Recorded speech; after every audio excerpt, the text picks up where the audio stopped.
आइए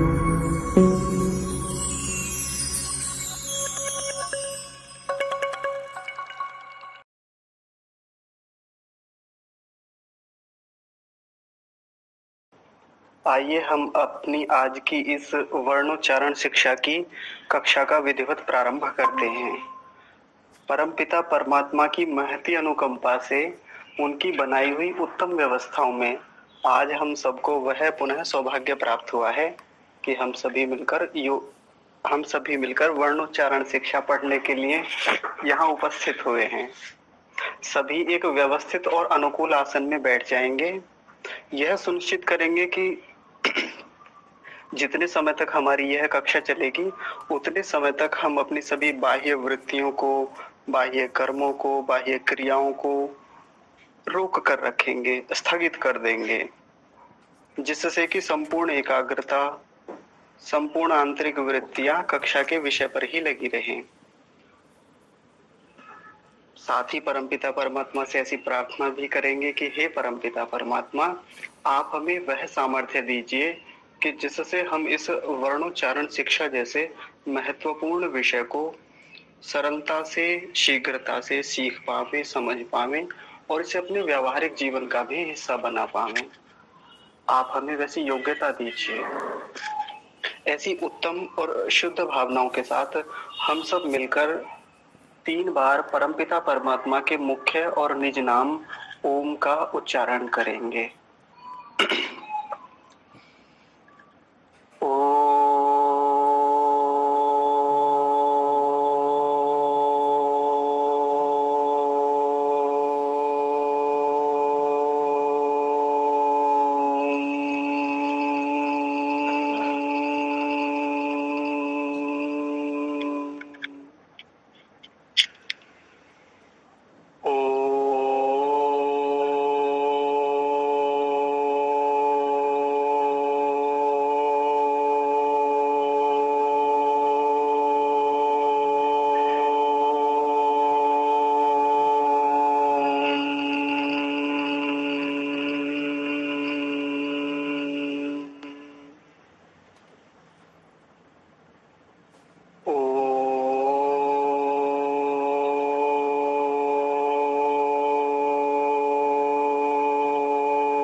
आर्य जी, आप कक्षा आरंभ कराइए। धन्यवाद मोहित जी। आप सभी को सादर प्रणाम। वर्णोच्चारण शिक्षा की इस कक्षा में आप सभी का स्वागत है।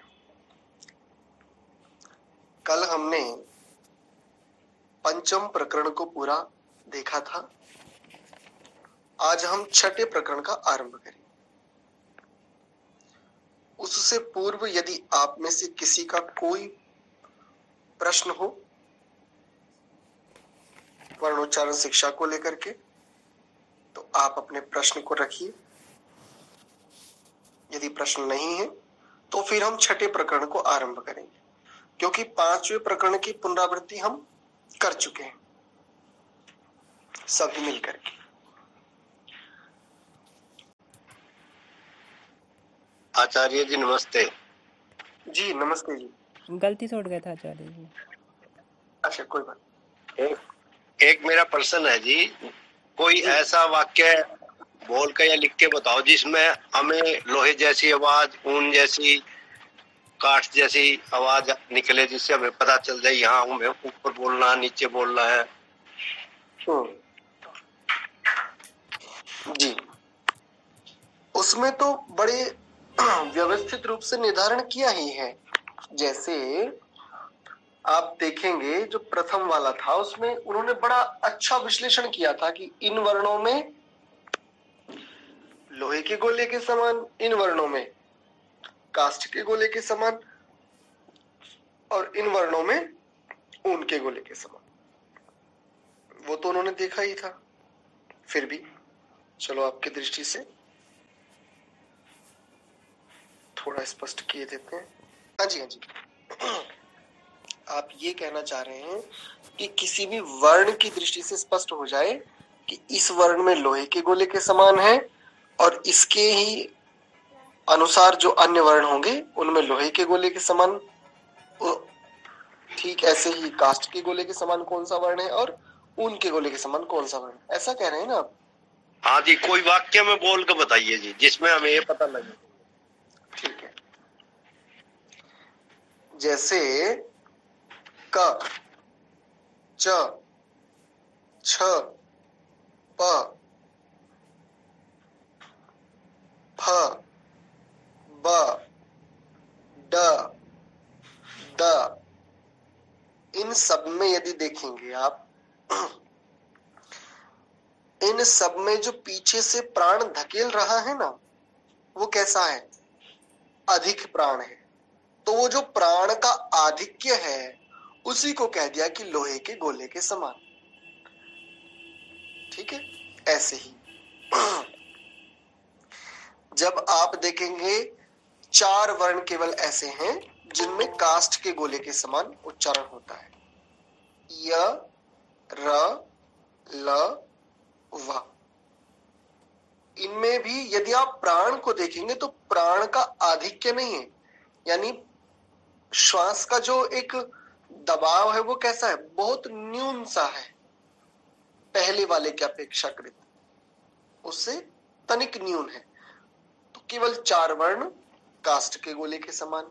और इसके पश्चात देखिए तो सबसे पहले ध्यान रखिए जो 22 स्वर हैं वो 22 के 22 स्वर कैसे हैं? इन सब में प्राण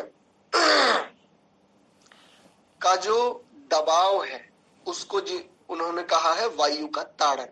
वो प्राण का दबाव है, एक प्रकार से मानो प्राण उस वर्ण के उच्चारण को, उस ध्वनि को बाहर की ओर धकेल रहा हो, ये है वायु का ताड़न। तो अ, ई, उ इत्यादि ऐसे ही इन 22 स्वरों में देखेंगे। और जो ऊष्म स्वर हैं 4, इनमें देखेंगे तो आपको बिल्कुल स्पष्ट हो जाएगा कि हाँ, इनमें ऊन के गोले के समान बहुत ही अति न्यून प्राण का दबाव मिल रहा है। ये तो था इस प्रकरण के अनुसार स्पष्टीकरण। जैसा आपने कहा कि जी कोई वाक्य बोल करके दिखाइए, तो श्रीमान जी यदि वाक्य बोलेंगे ना तो वाक्य के लिए हमें शब्द लेने पड़ेंगे और एक शब्द को बनाने के लिए कई वर्णों की आवश्यकता होगी। ठीक है, ऐसे शब्द मिल सकते हैं लेकिन वाक्य बनाना तो उसके लिए समायोजन करना पड़ता है थोड़ा सा। तो ऐसे वाक्य या शब्द मिल ही जाए प्रायः आवश्यक नहीं होता प्रायः। लेकिन यदि आप अष्टाध्यायी का प्रथम अध्याय है, उस प्रथम अध्याय से भी पूर्व 14 प्रत्याहार सूत्र पड़े हुए हैं वहां पर, महर्षि पाणिनि जी ने ही अथ प्रत्याहार सूत्राणि इस प्रकार से, और उसके पश्चात बड़ी सुंदर व्यवस्था है। तो यहाँ पर आपको शब्द मिल जाएंगे, अ, ई, उण, ऊन के गोले के समान, रील, री, ऊन के गोले के समान। इनमें देखते जाएंगे तो आपको शब्द भी मिल जाएंगे कि कहां पर ऊन के गोले के समान है, कहां पर काष्ठ के गोले के समान है और कहां पर लोहे के गोले के समान है। अ, ई, उण, री, ली, ए, ओंग, आई, औच, यहां तक ऊन के गोले के समान। ह, य, व, रट, इसमें आ जाएगा आपका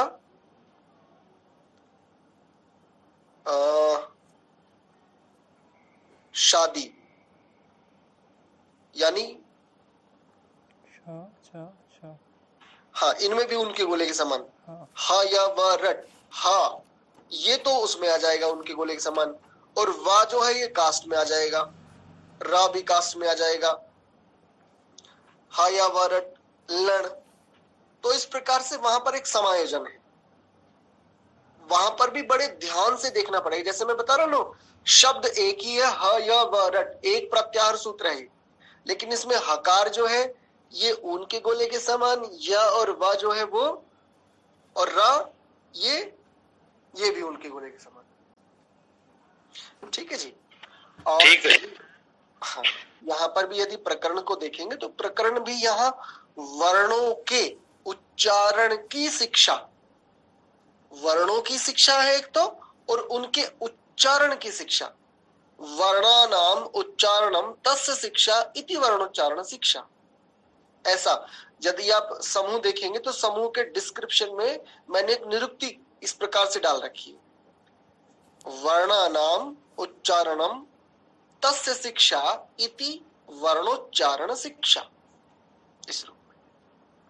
चलिए, फिर भी आपको स्पष्ट हुआ, ये बड़ी अच्छी बात है।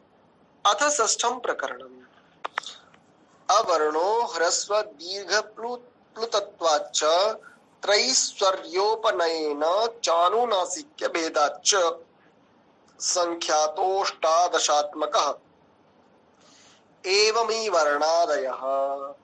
क्या कह रहे हैं? अब अकार आदि वर्णों के भेद दिखाते हैं। यदि प्रकरण देखे तो कौन सा प्रकरण है ये? आप में से कोई बताए, वायु के ताड़न के बाद कौन सा प्रकरण था? नहीं स्मरण है किसी को भी? मोहित जी एक बार इन सभी को दिखा दो प्रकरण जहां पर था। प्रथम प्रकरण आरंभ होने से पूर्व एक सूत्र पढ़ा था ना, एक बार इनको शो कर दीजिए वो। स्थानमिदं कर्णमिदं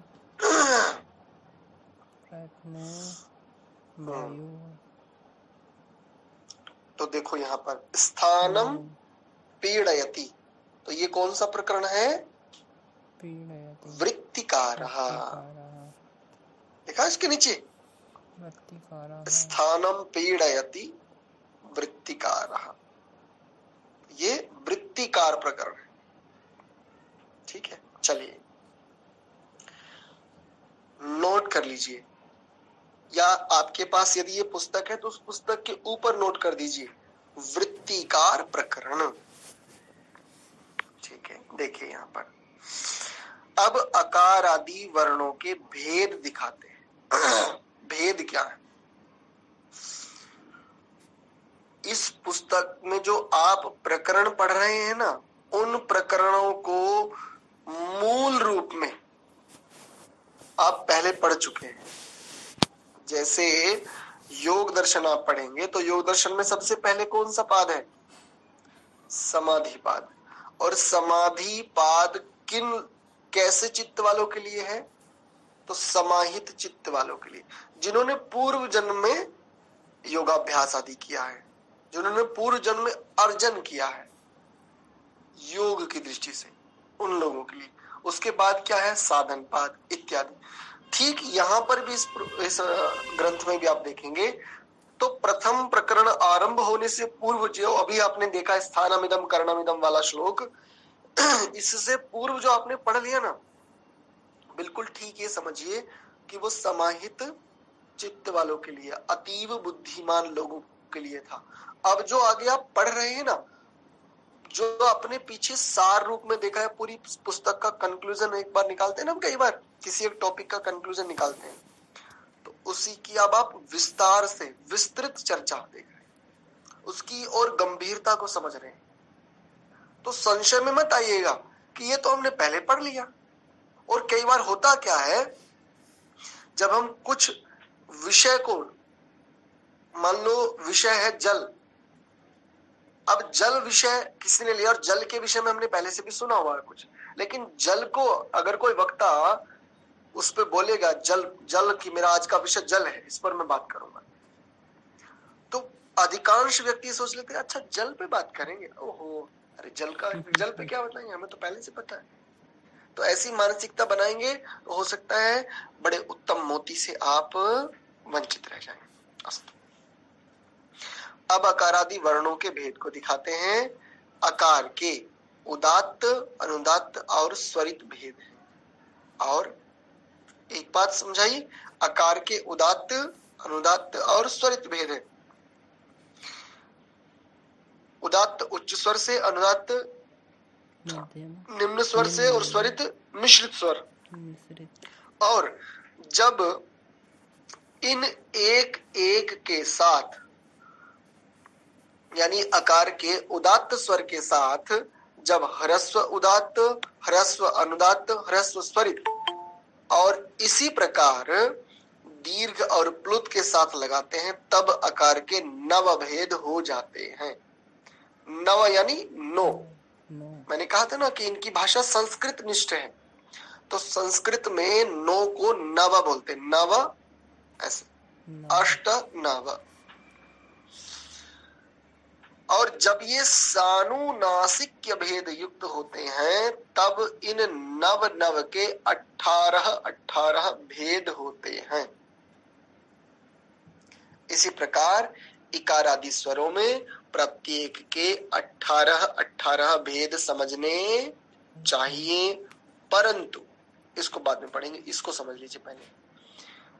अवर्ण का सबसे पहले ये जो अकार एक स्वर है, सबसे पहले तो देखो इसके 3 भेद होते हैं। उच्च स्वर से बोला जाएगा तो उदात्त आकार, आकार यानी एक स्वर। मैं स्वर कहूं या आकार कहूं, मैं स्वर को समझाना चाह रहा हूं आकार से। तो एक स्वर लिया मैंने अकार, और आकार का उच्च स्वर से बोलेंगे तो उदात्त, निचले स्वर से बोलेंगे यानी निम्न स्वर से बोलेंगे तो अनुदात्त, और दोनों को मिला करके बोलेंगे तो स्वरित। कितने भेद हो गए? 3। और देखो ऐसे ही जब देखेंगे जब इन एक एक के साथ एक एक के जैसे उदात्त, तो ह्रस्व उदात्त, दीर्घ उदात्त और इस प्रकार से, और इनके साथ फिर क्या करेंगे, इसी प्रकार दीर्घ और इसी प्रकार प्लुत के साथ लगाते हैं, तब कितने भेद हो जाते हैं? 9 भेद हो जाते हैं। बात स्पष्ट हुई या नहीं हुई, पहले ये बताओ जी। भाई उत्तर दिया करो भाई, ऐसे नहीं। आ गए आचार्य जी, आ गया। देखो केवल पहले ह्रस्व को पकड़ लेते हैं, ह्रस्व और उधर पकड़ लेते हैं उदात्त। तो ह्रस्व उदात्त 1, दीर्घ उदात्त 2 और प्लुत उदात्त 3। अब अनुदात्त को पकड़ लो, तो जब उदात्त के 3 थे तो अनुदात्त के भी 3 और स्वरित के भी 3, 3 तिया 9। अब स्पष्ट है? तो 9 भेद ये हो गए। और अब एक और बात कह रहे हैं, और जब ये सानुनासिक भेद युक्त होते हैं, ये सानुनासिक क्या है? तो 2 शब्द आपको मिलते हैं, निरनुनासिक और सानुनासिक। जैसे सबीज समाधि और निर्बीज समाधि, जैसे सविकार और निर्विकार, या सविचार और निर्विचार। ठीक यहां पर भी ऐसे ही अनुनासिक सहित जो है वो सानुनासिक कहा जाएगा, और अनुनासिक जो रहित है उसको निरनुनासिक कहा जाएगा। तो ठीक ऐसे ही जैसे इनके 9 भेद हो गए, तो 9 तो ये बनेंगे, और जब इनके साथ साथ अनुस्वार को लगाते जाएंगे तो प्रत्येक के 3 होकर के 9 ये हो जाएंगे। 9 और 9 18। इस प्रकार से 18 भेद समझाना चाह रहे हैं। देखो पहले समझ में आ गए होंगे आपको। पहले हम ह्रस्व लेते हैं, और ह्रस्व का ह्रस्व उदात्त, ह्रस्व अनुदात्त और ह्रस्व स्वरित, ये अब इनका प्रायोगिक समझ लीजिए।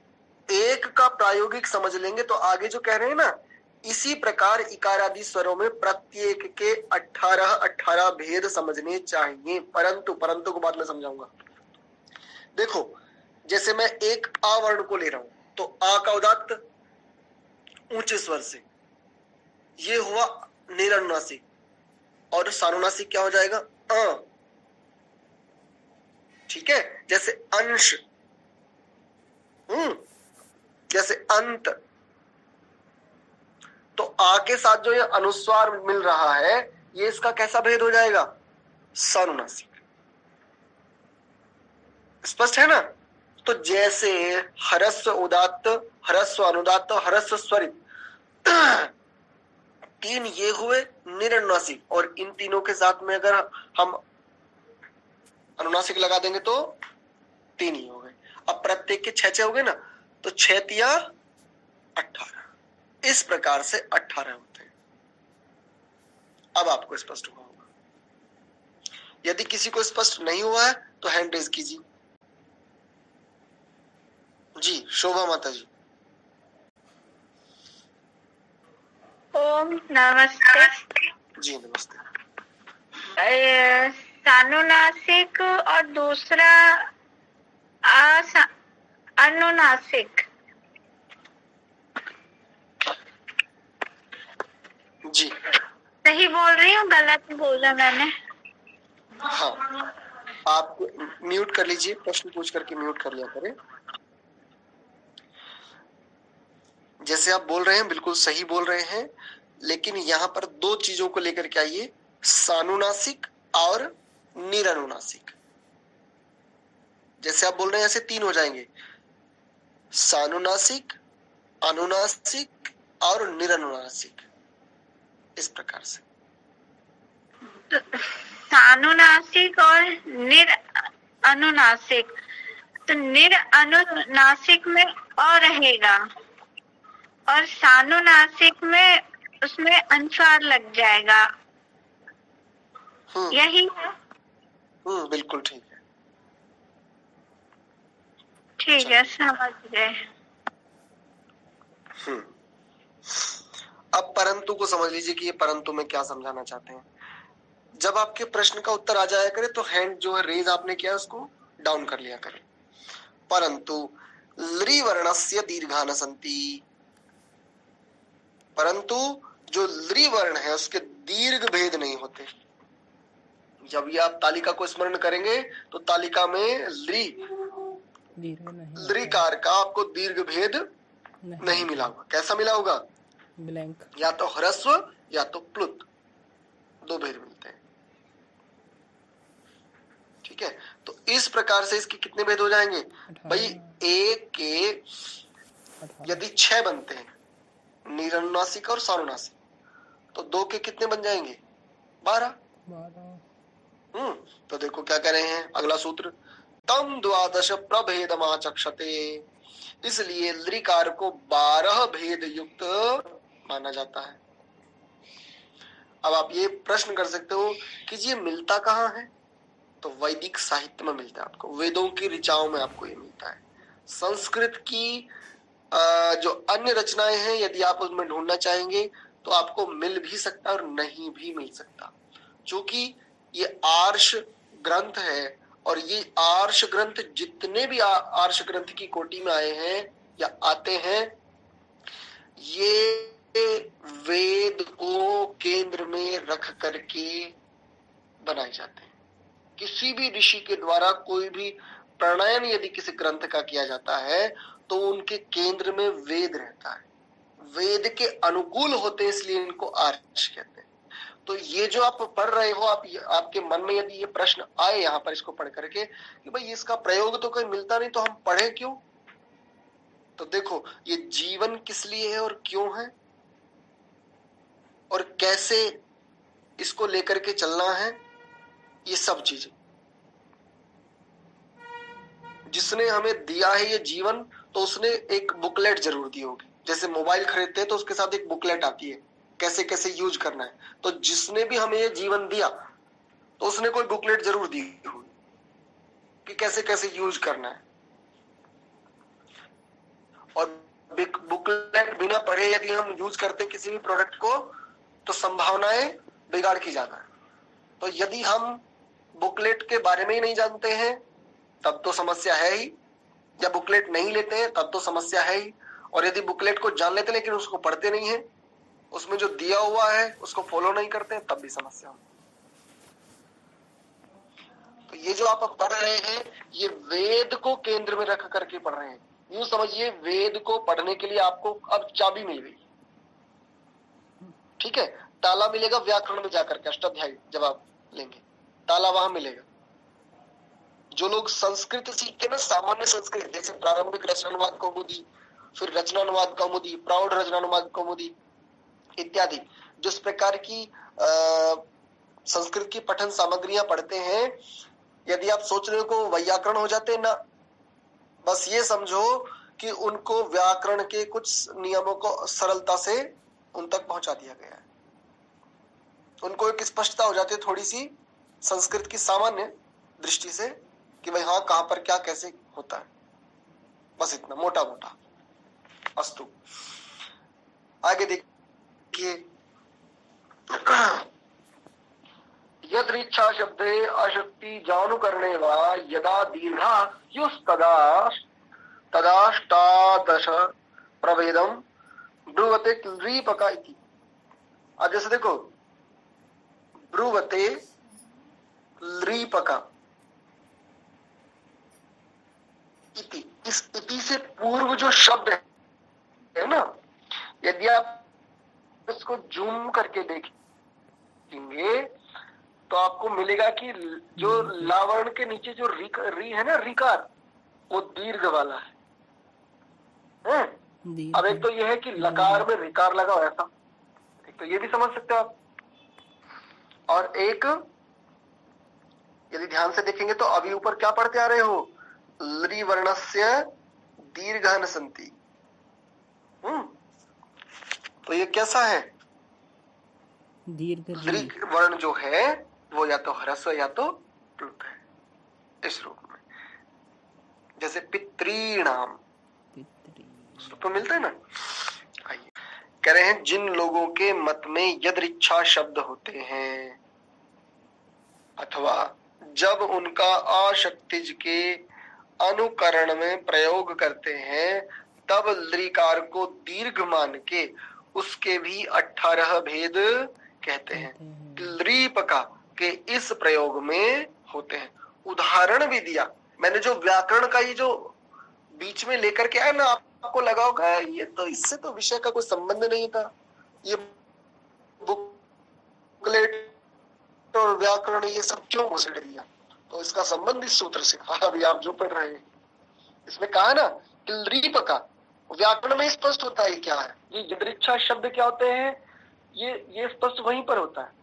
अब आपको मैं चाहे जितना बताऊं, लेकिन बस सामान्य रूप से इतना समझिए, व्याकरण में शब्दों की सिद्धियां होती हैं।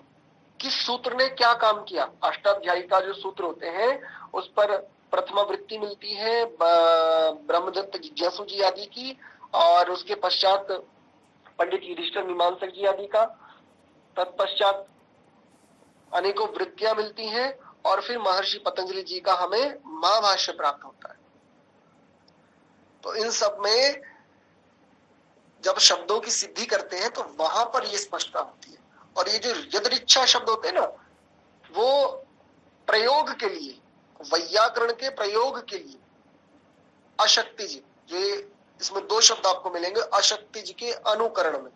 अशक्तिज जैसे कहते हैं ना कि भाई यहां पर घट तो नहीं रहा है, लेकिन अभ्युपगम से यदि मान लिया जाए और सामान्य करें तो जैसे गणित के प्रश्नों को हल करते समय आप क्या कहते हैं, माना कि इसका x का मान 0 या 0 उस रूप में, तो यदृच्छा शब्द भी ऐसे ही होते हैं। इसमें उलझिए मत, जितना पकड़ में आ जाए, केवल इस सूत्र की बात कर रहा हूं जो यदृच्छा शब्द वाला है। यदि आपको स्पष्ट हो जाए बहुत अच्छा है, यदि नहीं हो तो ये बड़े बड़े वैयाकरण जो होते हैं ना, वास्तव में जो व्याकरण आचार्य होते हैं वो लोग भी इस सूत्र के स्पष्टीकरण में प्रायः एक बात कहते हैं। मैं तो थोड़ा बहुत चलो स्पष्टीकरण करने का प्रयत्न कर भी लेता हूँ, वो सीधे एक बात कहते हैं व्याकरण पढ़िए, अभी आपको कुछ समझ में नहीं आएगा।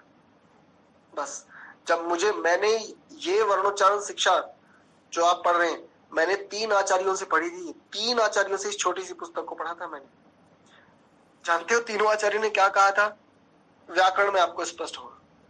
मैंने कहा आचार्य जी कुछ और स्पष्टीकरण, बोले बस इतना ही, कुछ नहीं। अस्तु, आगे देखेंगे। समय कितना हो गया, हाँ 2 सूत्र बचे हैं और हमारा समय पूरा हो गया। चलिए तो आज की कक्षा को हम यहीं विराम देते हैं और कल पुनः आपसे मिलेंगे। 2 सूत्रों को भी हम कल की कक्षा में लेंगे।